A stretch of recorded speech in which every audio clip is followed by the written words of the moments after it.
Okie dokie. So, starting on another, let me turn this way. There's my Jaymz Telecaster with 2 humbuckers. This guitar came out really nice. It plays great and everything else. So, I bought another one. So, right now we're going to do some unboxing. I got this one on Temu for like 80 bucks. So, anyway, let's get going on unboxing it. Okay, let's get started on unboxing this guy and see what it looks like.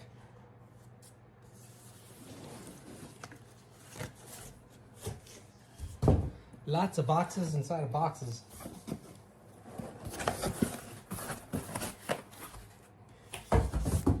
Instructions. Never use them.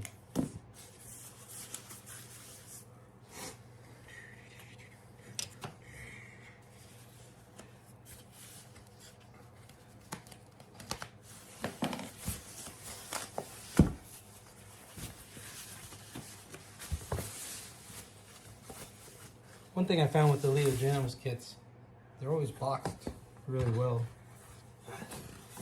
Good wood. This one's got the back thing cut out already.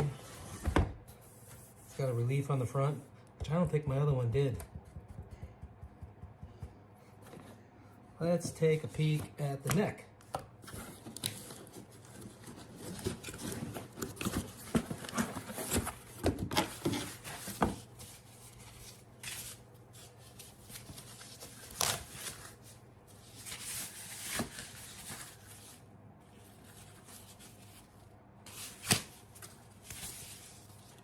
Okay, same as it was before. Neck's nice and straight. We'll see how these two go together here, but probably won't be disappointed. I built like 3 of these Jaymz kits, and they've all been really good. And the fretwork, it's like perfect, guys. It's really nice. These necks, they're not the thinnest, but they're not the fattest. They actually, I'm kind of getting over really skinny necks. Gold Diamond has, and I kind of like them a little bit thicker, but not like super chunky. I got one headless that's pretty chunky, but I've gotten used to it. So I don't know what they have in here to tell you what to do, but at least they give it to you. Put that down there. One last box to open. All the miscellaneous.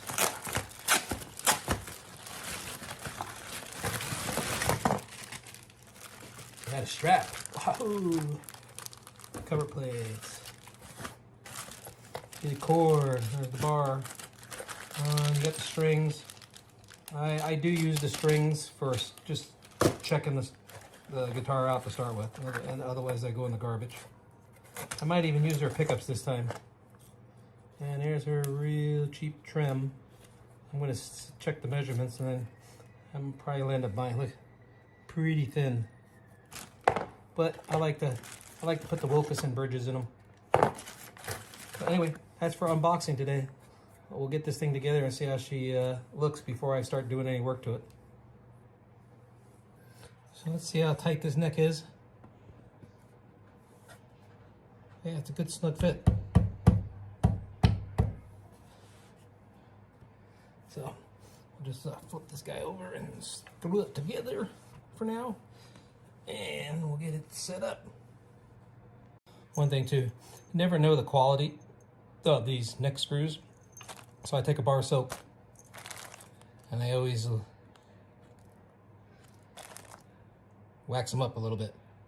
It helps them to get driven in without breaking off screws all the time. So, and I don't use that powerful. I just got this little guy. I don't overkill it. So I run one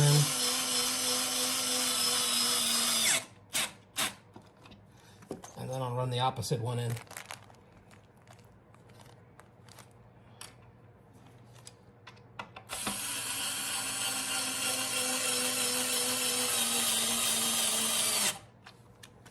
Okay, what I'll do now, I'm just going to put the high and the low, or the high and the low E strings on, just so I can check how the strings run along the fretboard down to this, make sure everything measures out. So I'll just put 2 strings on it for now and go with that. Okay, I got the strings on. It's running down the fretboard nice. I checked the height. Right now I'm at 0.175, which I usually set just a little lower than that, and down here it's a little, so we're pretty good. This thing I got it almost level. These are adjustable still. What I too is always keep these little screws here. I always keep extra ones, because most of the time when you get this adjusted down, when you go to palm mute, you get scraped. So I put shorter screws in these. These are all up right now, so I can go down, so the action's good. My last one I had to take off a little of the back of the neck because it was a little high. But this one's good. Okay, this is my starting point. Laying out where I'm gonna embed these in epoxy. I'm gonna do the headstock like this. So, it's the first try here. Yeah.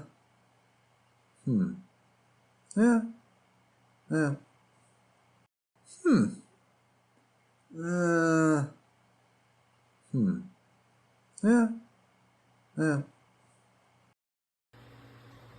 So I just routed the first one for my gears to go into. I'm just freehanding them in. It's not too bad. I just use this little router. It's got a real small bit, and it's just good to go clockwise because then it doesn't grab as bad. So I got all these spots to do. I'll get these all ground out, and then we'll set the gears in there. Okay, I got all my cavities routed out. Now I'm going to do a little tapering of the body. I shape the edge of these things because I'm going to do a little, like, paint the edge a little darker than the rest of it. So I'm going to sand these in all around it and get a little more shape to this guitar. It's already got a nice belly cut in it, and it's sloped over here too. So we'll get started on that now. Okay, I cut the edge in, and I just use this to start with, and then I hand sand the rest in. But I did a reveal here because I'm going to do this in a little different color than the top body. So we'll see how it all works out. You never know until you try. Okay, I did some samples here. So this one I mixed some liquid dye in it, so you can't hardly see through it, but we'll see how it dries. This one I did some clear, and I just dusted it. I took and put some on a brush. I get this little stuff like that, it's just kind of dust, and I just kind of flick the brush. So I just want to see what that looks like when it's all dry. And this one's just got some silver and gold in it. I just swirled it a little bit. So just doing some experiments to see how I want to do the guitar. So we'll check out these tomorrow. Okay, working on the headstock now.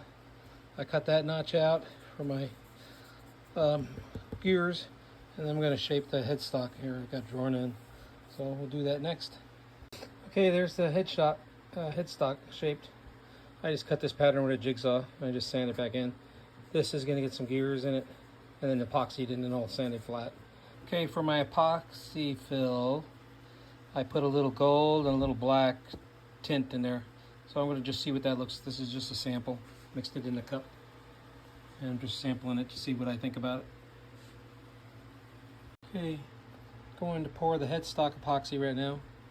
I just shot some darker paint in the bottom, black and some gold, some pewter kind of.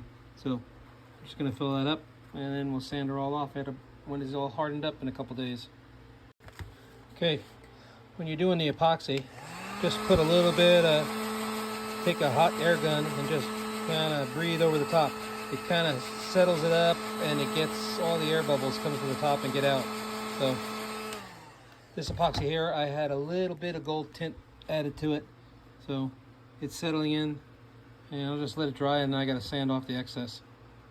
So worked pretty good, but you can see my gears down there. Okay, starting to sand all this epoxy or resin down, so we'll get this all sanded down, and I still got to decide the colors. But anyway, we'll get this sanded down, and then I got to polish these out. And the wood will be really sanded by then too. So we're just getting started here. I'm just using one of these for now, and then I got that little rotary one too.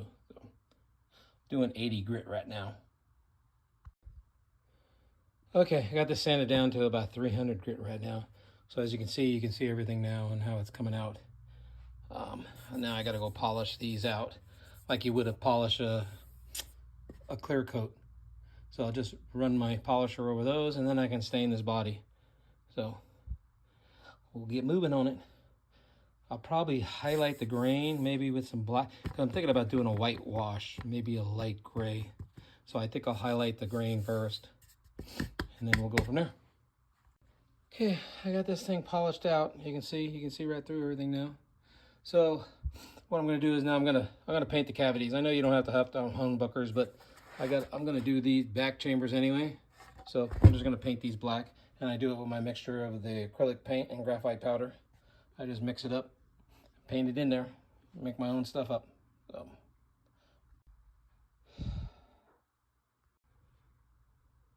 Okay, I'm going to stain the body black right now, just to pop the wood grain, because I'm going to do it a whitewash, kind of white after I'm done. But I'll stain it black, I'll sand it all down, and hopefully it gets all my wood grain popping. So we're going to start on that. Okay, I wipe the stain on, and then what I do is I take another rag and I wipe it into it. So I'm getting all the extra off and I'm trying to wipe it down because I'm just getting, this is like a grain highlighter. So sorry about the camera angles here, but I'm holding it in my hand. So I'm not too particular about this. I'm just trying to wipe the stain around and get it so it's not, I don't mind the blotchy really, but I'm just trying to wipe it in. So again, this is how I do it. So like I said, I'm not a pro, so just a hobbyist, having fun. So here's what it looks like after I got done staining it. So again, this neck's a little different, but I like the color on the back of the neck. What I'm going to do is I'm going to sand out this guy, and then I'm going to whitewash it. But I'm going to leave the black streak. Try to leave the black streaks. We'll see how that goes. And then I'm just going to oil the neck down. You know, it'll turn out a little darker, but I'm just going to. I didn't stain this at all. It's just some residue. But this will get all sanded down. So I might just do the top and leave the back side. It's a black stain, but with the color combo, with the wood, it kind of almost turns brownish.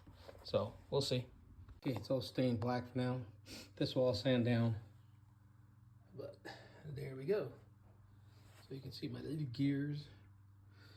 So these are all polished out now. This one I didn't do too much. It came out cloudy there, but I'm putting the pick guard on it. Okay, I got this thing. You can see here's the older dye on there. So I'm just doing the top in this color. I'm just to try some of this bare satin antique white. I want to offset all the copper. So we're gonna try this and see what it looks like. Hopefully the black highlights stay. So we'll try this and see how it goes. You can always sand it off. Here we go. Okay, well I stained this I tried to go darker and darker. This stain doesn't take to, so it's a little lighter than what I want, and the sides are a little darker than I want. So I'm gonna have to I'm gonna go over this again. Okay, well I stained this I tried to go darker and darker. This stain doesn't take to, so it's a little lighter than what I want, and the sides are a little darker than I want. So I'm gonna have to I'm gonna go over this again. Okay, I got the headstock basically done, so I'm just gonna, I did the same color as the headstock. And then this one I'm just gonna put some true oil on it. This is a little older true oil, so it's a little darker now, but it'll be okay. It will kind of go with everything. So I stained the neck. When I really didn't stain it, I used true oil. I did stain that and the back to get the dark look. Again, I used a black dye, and then I kind of cleaned it off, and then I true oiled the whole thing. So it comes out pretty good. Sets up the fretboards nice. So I'm gonna install some tuners, and I got some brass looking tuners and going with the same look. So that's where we're standing now. Right now I'm doing wipe on poly on the body. So I'll show you how that looks here in a sec. Okay, just got done spraying sanding sealer. Whoa, almost lost my phone there. On this guy. So I kind of wanted it a little relic looking, you know, it's kind of like this steampunk theme. So the back's a little different color, but I left it kind of relict. So there we go. Sanding sealer I use because what happens is if I don't use it, when I go to put the poly on it later, it kind of soaks in and turns everything darker. So I found using this, it kind of holds your colors a lot better. So anyway, that's what I found so far. Again, I'll repeat, I am not a professional. All right, guys, thanks. Okay, I've got the clear wipe on poly going on here. I'm just using a matte, satin, whatever you want to call it. I'm on about my 5th coat. You can see I put them on real thin. And at the end, you don't have to really sand or buff this thing out too much, especially with a matte. But I let them dry about 3 hours in between coats. Do about 3 or 4 coats a day. Let it dry overnight, and then I'll probably end up about 8 coats on this thing. So again, I was looking for more of a old look on this thing, so that's why I left it splotchy with the black and everything else, and it's a little different looking than the top, but it's coming along.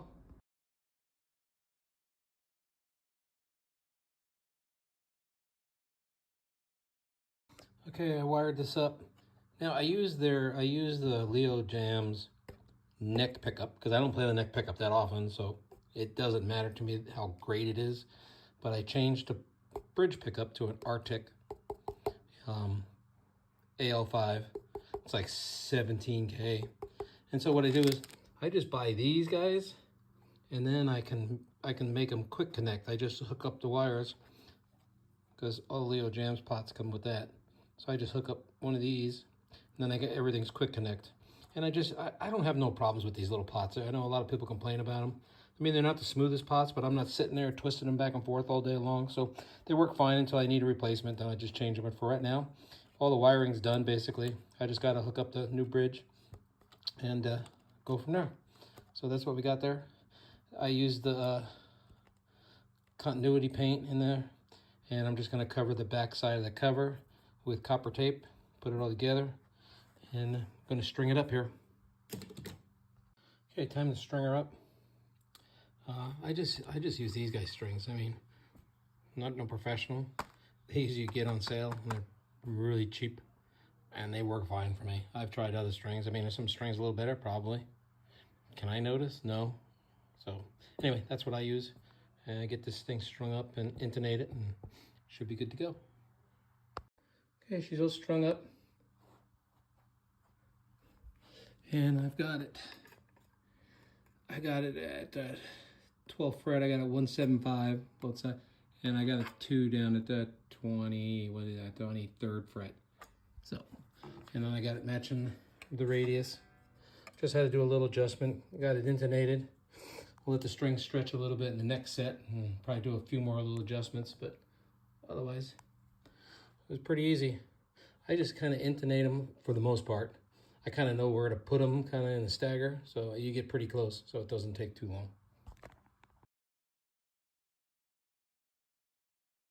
I am a happy guy. I am a happy guy. I am happy guy. I am a happy guy.